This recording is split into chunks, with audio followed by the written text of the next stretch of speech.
Hello everyone, hello class 12th। आज आपके अंतरा से हम जो है अगली कविता जो है, कौन सी कविता है आपकी? कविता है पद। किसने लिखी है? विद्यापति जी ने लिखी है। इसकी जो व्याख्या है कविता की और इसके जो प्रश्न अभ्यास है, आज हम इसके प्रश्न अभ्यास के साथ इस कविता को करने जा रहे हैं। चलिए स्टार्ट करते हैं। क्या है कविता? विद्यापति जी ने इसमें क्या कहा है? इसमें विद्यापति द्वारा रचित 3 पद लिए गए हैं।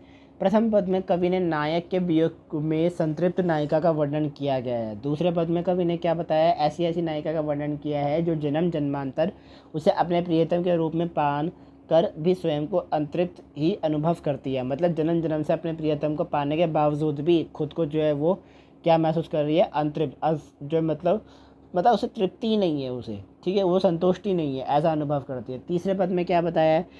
कवि ने नायक के वियोग में संतृप्त ऐसी विरणी का चित्रण किया है जिसे नायक के वियोग में प्रकृति के आनंददायक दृश्य हैं वैसे कष्टदायक प्रतीत होते हैं। चलो, तो क्या कहा है कवि ने? अब ये तो पद पढ़ के ही पता चलेगा। चलिए शुरू करते हैं अपने पहले पद से। सॉरी,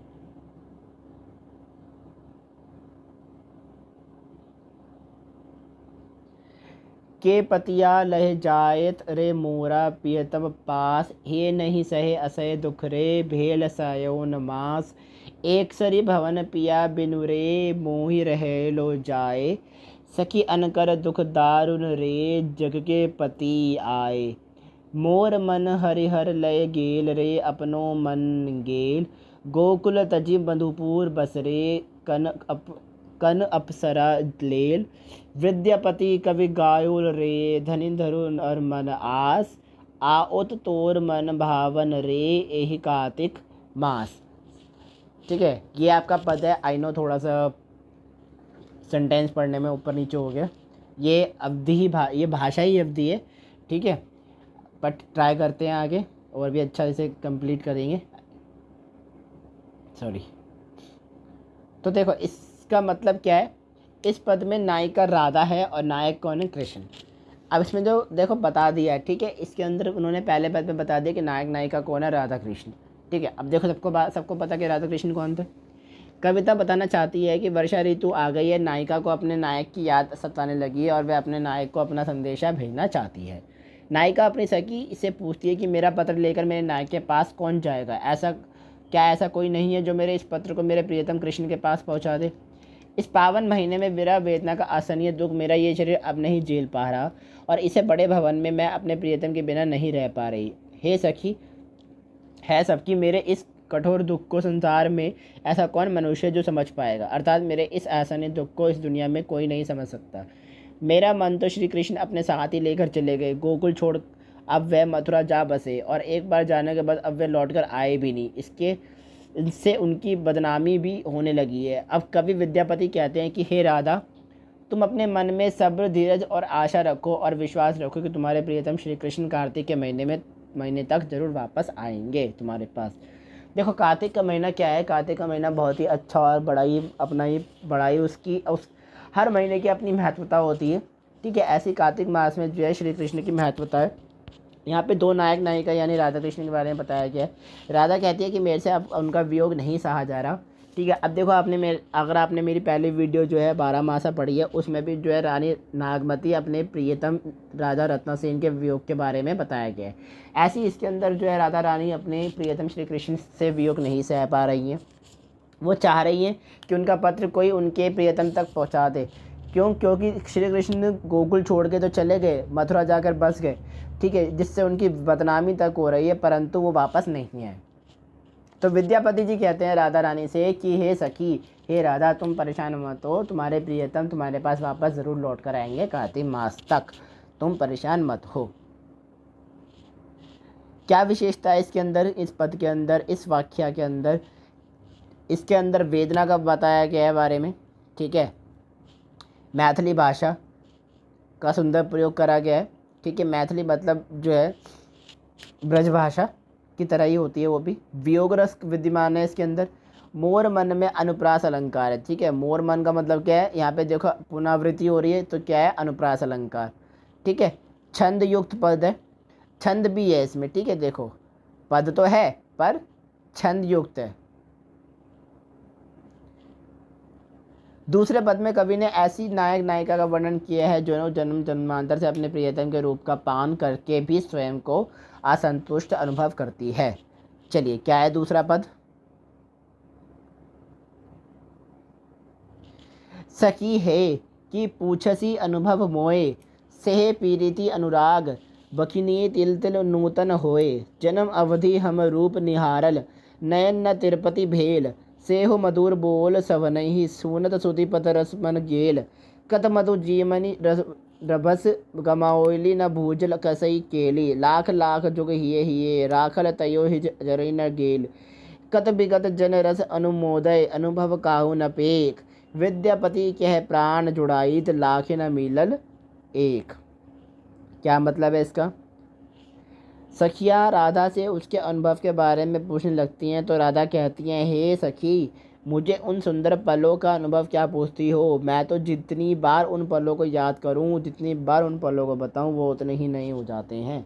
किस पल के बारे में बात हो रही है? राधा कृष्ण ने जो 7 पल बिताए उस पल के बारे में बात हो रही है यहाँ पे। अर्थात प्रेम को सिर्फ महसूस किया जाता है, प्रेम अनुभव ही वस्तु है, अनुभव किया जा सकता है, महसूस किया जा सकता है। ठीक है, प्रेम का वर्णन कभी नहीं किया जा सकता। मैं अपने पूरे जीवन में अपने प्रिय श्री कृष्ण का रूप ही निहारा है, उनके जीवन भर निहारती ही रहूँगी, परंतु मेरी आंखों की प्यास कभी ना बुझ सकी। अर्थात जो सच्चा प्रेम होता है ना, उसमें व्यक्ति कभी तृप्त नहीं होता, हमेशा नवीन रहता है। यहाँ पे भी नायिका और नायक वही है, राधा कृष्ण। वो अपनी सखी से कहती है कि मेरे से क्या पूछती हो उन पलों के बारे में, वो पल तो जितना याद करूँ उतने ही कम है, उतने ही नहीं हो जाते हैं। क्यों? क्योंकि प्रेम तो केवल महसूस किया जा सकता है, अनुभव किया जा सकता है। प्रेम ऐसा है, प्रेम तो ऐसी चीज़ है कि किसी की प्यास नहीं बूझती। और मैंने तो अपने पूरे जीवन में जो है अपने बाके बिहारी मतलब अपने श्री कृष्ण, अपने प्रियतम को ही निहारा है। और ये ऐसी चीज़ है, परंतु मेरी आंखों में जो उनके दर्शन की प्यास है, जो उनके दर्श की प्यास है, जो चाहती हूँ कि मेरे दर्शन हो मेरे प्रियतम के, मेरे वो सच्चा प्रेम है। और कभी सच्चे प्रेम की जो है तृप्ति नहीं होती। ठीक है, ये मतलब है इसका। आगे कहते हैं, श्री कृष्ण की मीठी मीठी मधुर वाणी को सुनने के लिए मेरे कान उत्सुक रहते हैं। श्री कृष्ण के मुख से निकले मधुर बोल मैं अपने कानों से सुनती रहती हूँ, और मेरे कानों को कभी तृप्ति नहीं मिलती। ना जाने कितनी मिलन की रातें मैंने श्री कृष्ण के बाद आनंद में व्यतीत कर दी थी, परंतु आज तक ना जा सके ये सब कैसे हुआ। लाखों युगों तक मैंने प्रिय को हृदय में बसा कर रखा, परंतु फिर भी हृदय में से प्रेम की अनुभूति की आग नहीं बूझी। प्रेम रस को पीने वाले कितने सारे व्यक्ति हैं जिन्होंने इसका अनुभव किया, परंतु सच्चा और पूरा अनुभव कोई भी नहीं कर पाया। कवि विद्यापति जी कहते हैं कि लाखों अपनी व्यक्तियों में एक भी व्यक्ति उन्हें ऐसा नहीं मिला जिसका प्रेम का अनुभव सच्चा और प्रेम तृप्त हो। देखो यहाँ पे क्या कह रहे हैं, कृष्ण, राधा रानी कहती है कि श्री कृष्ण की मैं मीठी मीठी वाणी सुनने को तैयार हूँ, सुनने को सज हूँ। उन लाखों युग, लाखों ऐसी वेदना है, लाखों ऐसे पल हैं, लाखों ऐसे उनकी जो है यादें हैं जिन्होंने श्री कृष्ण के साथ बिता दी हैं। ठीक है, और उन्होंने आज तक ऐसा कभी जीवन में कोई व्यक्ति नहीं देखा। कईयों ने प्रेम अनुभव किया परंतु किसी का सफल नहीं हो पाया। ये प्रेम की प्यास ही इतनी अधिक है, ये प्रेम की प्यास ही ऐसी चीज़ है कि मैं कुछ भी कितना भी कर लूँ परंतु मेरे मन को संतुष्टि नहीं मिल रही। विद्यापति जी क्या कहते हैं कि लाखों अपनी व्यक्तियों में एक भी व्यक्ति ऐसा नहीं जिसका प्रेम अनुभव या तो सच्चा हो या फिर वो तृप्त हो चुका हो। विशेषता वही कि इसके अंदर वेदना के बारे में बताया गया है, मैथिली भाषा यूज़ की गई है, इसमें भी अनुप्रास अलंकार बताया गया है। ठीक है, वियोग रस के बारे में बताया गया है। अनुप्रास अलंकार का सुंदर वियोग मतलब वही मैंने बताया, छंद युक्त पद है और काव्यात्मक भावना रूप इसके अंदर भाषा यूज़ की गई है। चलो अगले पे चलते हैं। तीसरे पद में कवि ने नायक के वियोग में संतृप्त ऐसी विरह की चित्रण किया है जिसे नायक के वियोग में प्राकृतिक के आनंददायक दृश्य व कष्टदायी प्रतीत होते हैं। चलो अगले पद पे चलते हैं। कुसुमित कानन हेरी कमल मुखी, मुदि रहे दून नयान, ककिल कुलरवर मधुकर धुनि सुनि, कर दे झापड़ कान, माधव सुन सुन वचन हमारा, तो गुण सुंदरी अति भेद दुबरी, गुनि गुनि प्रेम तुहारा, धरनी धरी धरि कतबीरी बछही, पुनित ही उठई न पारा, कातर ठिठित करी चौदसी हेरी हेरी, नयन गरय जलधारा, तो हर विरह दिन छन छन तनु छिन, चौदसी चांद समान भनई विद्यापति शिव सिंह नरपति लखी मवदई मादई रमान। क्या कहते हैं विद्यापति जी यहाँ पे? देखो, राधा की सहेली कृष्ण के समान राधा की विरह अवस्था का वर्णन कर रही हैं। देखो, राधा से ज़्यादा तो सबको पता होगा कि जब मथुरा चले गए थे श्री कृष्ण जी, तो जो है गोपियाँ सबसे ज़्यादा विरह में डूब रही थी, और उनसे ज़्यादा कौन डूब रहा था? राधा रानी। तो राधा रानी के जो वियोग की दशा है वो उनकी सहेलियाँ उनसे समझ रही है। कमल के जैसी मुख वाली सुंदर राधा जब खिले फूलों को देखती है तो वह अपनी आंखें बंद कर लेती है, और कोयल की आवाज़ को सुनकर, वो भंवरे की गूंज को सुनकर राधा अपने कान ढक लेती है। अर्थात ये सब जो मिलन के प्रति हैं, इन सब को देखकर राधा का दुख और बढ़ जाता है। श्री कृष्ण, तुम हमारी बात सुनो, तुम्हारा प्रेम तुम्हें याद कर कर के राधा की हालत बहुत ख़राब हो चुकी है, और राधा बहुत कमज़ोर हो गई है, और अपनी इतनी कमज़ोरता के कारण यदि एक बार धरती पर बैठ जाती है तो उसे उठाना भी मुश्किल हो जाता है। यहाँ पे कहा जा रहा है श्री कृष्ण से कि हे कृष्ण जी, हे कृष्ण, तुम हमारी बात सुनो। ठीक है, गोपियाँ कह रही है कि तुम हमारी बात सुनो कि तुम्हारी राधा इतनी कमज़ोर हो गई है, वो इतनी विरह में डूब चुकी है कि उसकी हालत इतनी कमज़ोर हो गई, वो कमज़ोर हो चुकी है। ठीक है, और वो एक बार अगर धरती पे बैठ जाए तो उसे उठाना तक मुश्किल हो जाता है। क्यों? क्योंकि वो जितने भी मिलन के प्रतीक हैं, भंवरा खिलना, फूलों खिलना, प्रकृति में चहलना, पक्षियों को चहलना, वो सब देखकर सुनकर आंखें बंद कर लेती है, कान ढक लेती हैं। क्यों? क्योंकि उससे उसका दुख और भी बढ़ जाता है, और वह अपने दुख से चारों ओर देखती है कि शायद तुम कहीं से आ जाओ, लेकिन जब वह तुम्हें कहीं नहीं पाती तो वह निराश होकर रोने लगती है। तुमसे दूर होकर वह हर पल इतनी कमज़ोर हो जा रही है जैसे 14 का चांद हो। राजा शिव सिंह विरह के प्रभाव को जानते हैं, और वह अपनी पत्नी लक्ष्मी देवी को विरह का कष्ट नहीं देना चाहते, तो इसलिए वह अपनी पत्नी के साथ भ्रमण करते हैं।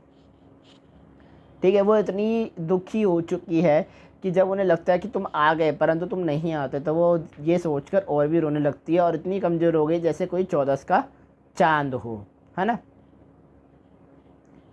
ठीक है, वही विशेषता है इसके अंदर क्या कि वेदना का वर्णन किया गया है, भाषा शैली का बड़ी सुंदर यूज़ की गई है, मैथिली भाषा यूज़ की गई है, धरनी धरी धनी अनुप्रास अलंकार। ठीक है, वियोग रस है, और छंदयुक्त पद है। प्रश्न अभ्यास।